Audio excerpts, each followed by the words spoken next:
Joke of the day. आज का joke सुनिए। देखिए, जीवन में हमेशा हंसते रहा करिए। हंसना बहुत ज़रूरी होता है दोस्तों। देखिए, टीचर इतने दिन कहाँ थे, स्कूल क्यों नहीं आए? पप्पू का जवाब सुन कर के अब हंसी रोक नहीं पाएंगे। देखिएगा, आपको कई चीज़ें हम सुनाते हैं, फिर बाद में आगे इस जोक के बारे में भी आएंगे। अब वो दिन दूर नहीं जब पति पत्नी के बीच डिजिटल लड़ाई कुछ इस तरीके से होगी। बीवी न जाने कौन सी घड़ी में मैंने तुम्हारी फ्रेंड रिक्वेस्ट एक्सेप्ट की थी। पति पत्थर पड़ गए थे मेरी अक्ल पे जो तुम्हारी डीपी को नाइस पिक कहा था। डीपी को नाइस पे ओके। बीवी ने कहा मेरी अक्ल पे पर्दा पड़ गया था जो तुम्हारी पिक पे हैंडसम लुक का कमेंट किया था। पति अच्छा होता मैं तुम्हें उसी वक्त अनफ्रेंड कर देता। बीवी ने कहा कि मैंने भी उसी वक्त तुम्हें ब्लॉक कर दिया होता तो आज मुझे दिन न देखना पड़ता। ठीक है, तो ये है आपकी पहली कॉमेडी का वीडियो। और दूसरा मैं बताता हूँ। देखिए, टीचर इतने दिन तक कहाँ थे, स्कूल क्यों नहीं आए? गोलू, मुझे बर्ड फ्लू हो गया था मैम। टीचर, पर ये तो पक्षियों को होता है, इंसानों को नहीं। गोलू, इंसान समझा ही कहाँ है, रोज़ तो मुर्गा बना देती हो, मुर्गा भी तो एक पक्षी ही है। बनता, तुम खाली पेट होने पर कितने केले खा सकते हो? संता, कुछ पल सोच कर, मैं 6 केले खा सकता हूँ। मंथन हंसते हुए कहा, गलत जवाब। दोस्त, पहला केला खा लेने के बाद तुम्हारा पेट खाली कहाँ रहेगा? सिर्फ खाली पेट होने पे तुम केवल एक ही केला खा सकते हो। संता, घर पहुंचा और जाते ही बीवी से सवाल किया, तुम खाली पेट होने कितने केले खा सकती हो? बीवी, मैं 4 केले खा सकती हूँ। संता, अच्छा। निराश होकर बोला, अगर 6 कहती तो एक मस्त जोक सुनाता तुझे। हाँ। लड़की ने कहा, तू जहाँ जहाँ चलेगा मेरा साया साथ होगा। लड़का, मुझे तो पहले ही लगता था कि तू भूतनी है। अच्छा, ऑफलाइन रहता हूँ तो सिर्फ दाल रोटी नौकरी और परिवार की ही चिंता रहती है। ऑनलाइन होते ही धर्म समाज राजनीति देश विश्व और पूरे ब्रह्मांड की चिंताएं होने लगती हैं। आम भारतीय नागरिक का दुख है। फिर आगे देखिएगा। ये वो दौर है जनाब जहाँ इंसान गिर जाए तो हंसी निकल जाती है, मोबाइल गिर जाए तो जान निकल जाती है। हाँ भाई, बात सही है। अंग्रेज, व्हाट इज़ दिस? हलवाई, दिस इज़ दही। हाँ, अंग्रेज, व्हाट इज़ दही? हलवाई, milk sleep at night and morning become right. ठीक है। हाँ। फिर है, दो लड़कियां बस में सीट के लिए लड़ रही थी। कंडक्टर, अरे क्यों लड़ रही हो? तो जो उम्र में सबसे बड़ी हो बैठ जाओ, फिर क्या पूरे रास्ते दोनों खड़ी ही रही। लड़का, ओए पगली, हम तो दुश्मन भी शेर जैसे रखते हैं। तू तू है एक कोमल कली, मुझसे पंगा जरा सोच कर ले, क्योंकि मैं हूँ एक शेर और मैं हूँ एक शेर की औलाद। मैं एक शेर की औलाद हूँ। लड़की, अच्छा तो एक बात बता, शेर घर पर आया था या आंटी जंगल में गई थी?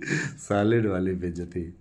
अच्छा, लड़का, मैं उस लड़की से शादी करूँगा जो मेहनती हो, सादगी से रहती हो, घर में संवार कर रहती हो, आज्ञाकारी हो, प्रेम कर, मेरे घर आना, ये सारे गुण मेरी नौकरानी में हैं। ठीक है। फिर देखें, मुस्कुराना तो हर खूबसूरत लड़की की एक अदा है, और मेरे भाई जो उससे प्यार समझे उससे वो सबसे बड़ा गधा है। एक एक भिखारी को 100 रुपये का नोट मिला। वो 5 स्टार होटल में गया, भरपेट खाना खाया, 1500 रुपये का बिल आया। उसने मैनेजर से कहा पैसे तो नहीं है। मैनेजर ने पुलिस के हवाले कर दिया, 1500 का खाना खा गया। भिखारी ने पुलिस को 100 का नोट दिया और छूट गया। इसे कहते हैं financial management without MBA in India. ठीक है।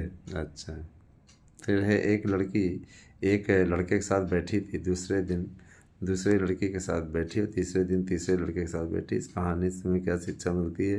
लड़के बदल जाते हैं लेकिन लड़कियां नहीं। महिला, डॉक्टर साहब मेरे पति नींद में बातें करते हैं, क्या करूं? डॉक्टर, उन्हें दिन में बोलने का मौका दीजिए, ऑलरेडी वो सही हो जाएंगे। ठीक है भैया, देखो बहुत खतरनाक खतरनाक हैं ये जो है ना। और फिर देखिएगा, फिर कहते हैं, अच्छा, पापा, बेटी बड़ी होकर क्या करोगी? बेटी, शादी। पापा, गलत बात है, अभी से किसी का बुरा नहीं सोचते। अच्छा, प्रेमिका ने प्रेमी से कहा, अपनी शादी के लिए तुम माँ से मिलकर देखो। प्रेमी बोला, नहीं डियर, अब तुम्हारे सिवा कोई दूसरी मेरे मन में नहीं बस सकती। हाँ, एक लड़के की नई नई शादी हुई, पहली बार ससुराल गया, साली से बोला आपके गांव में सबसे मशहूर चीज़ क्या है? साली एक ही चीज़ मशहूर थी, वो भी आप ले गए। फिर जब तुम काम के सिलसिले में बाहर चले जाते हो तो मुझे हमेशा घबराहट होती रहती है। पत्नी ने अपने सेल्समैन पति से शिकायत करते हुए कहा कि पति घबराओ नहीं प्रिय, मैं इतनी जल्दी वापस आऊँगा कि तुम्हें पता नहीं चलेगा। पत्नी तुम्हारी यही हरकत तो मेरी घबराहट का असल कारण है। ठीक है। साली अच्छा जीजू एक बात बताओ, ससुराल में दामाद का इतना सम्मान क्यों होता है? जीजा क्योंकि वो लोग जानते हैं यही महान आदमी है जिसने हमारे घर का तूफान संभाल रखा है। बात सही है भाई, और क्या। फिर है देखिए, आजकल पेरेंट्स एक लड़का और एक लड़की के बाद पूर्ण परिवार कह देते हैं। हमें डर है कि भविष्य में साली नाम की सुंदर प्रजाति लुप्त न हो जाए। फिर एक खूबसूरत लड़की बस स्टैंड पर खड़ी थी। एक नौजवान बोला चांद तो रात में निकलता है, आज दिन में कैसे निकला है? लड़की बोली अरे उल्लू, तो रात को बोलता है, आज दिन में कैसे बोल रहा है? ठीक है। यदि आप सोचते हैं काश आपकी शादी आपकी साली से हुई होती, तो यकीन मानिए आपके साढ़ू भाई भी बिल्कुल ऐसा ही सोचते होंगे। ठीक है। डॉक्टर, आपके 3 दांत कैसे टूट गए? सरदार जी, बीवी ने कड़क रोटी बनाई थी, डॉक्टर तो खाने से मना करते थे। सरदार जी वही किया था, मैंने मना ही किया तो तभी उसने दांत तोड़ दिया। एक महिला ने नाटक में झगड़ालू पत्नी का सफल अभिनय किया और लोगों ने उसे बहुत पसंद किया। नाटक के बाद एक पत्रकार ने उससे पूछा पहली बार आपके सफलता में अभिनय का क्या रहस्य है?